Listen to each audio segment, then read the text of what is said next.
So your grandparents are originally from Hungary. Do you speak the language? Egy kicsit.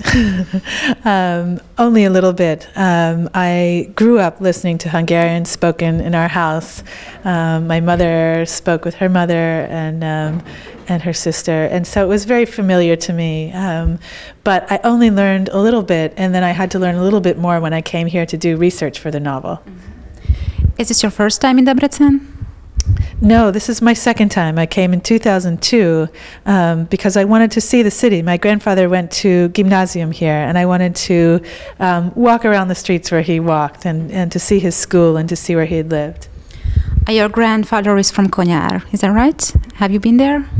He is from Konyár, and I haven't been there. Konyár exists really only through stories for me and in the memories of my family of the place. Is your visit to Debrecen part of a greater tour?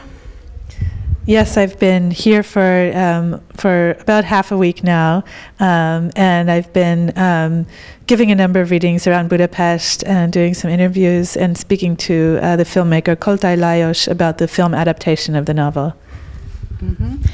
When may we expect the film adaptation of the novel?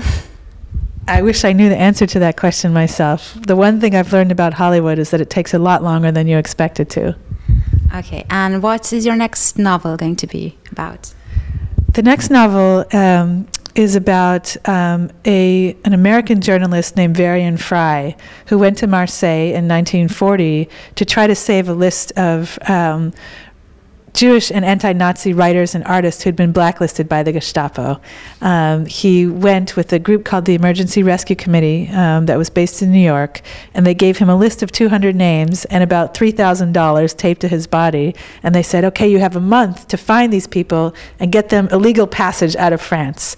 And so he ended up staying for more than a year and saving about 2,000 people. When I heard about his history as I was researching my current novel, The Invisible Bridge, I thought, my God, this is a great story that needs to be told.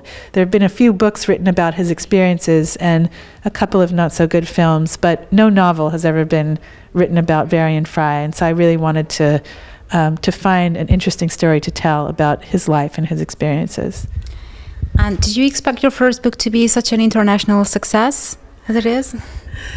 It was impossible to picture that because it was such a long and private process writing the book. For 7 years, I was really just alone with the work. And all I could imagine was that I wanted to someday finish a draft and then be able to revise that draft and show it to my grandparents.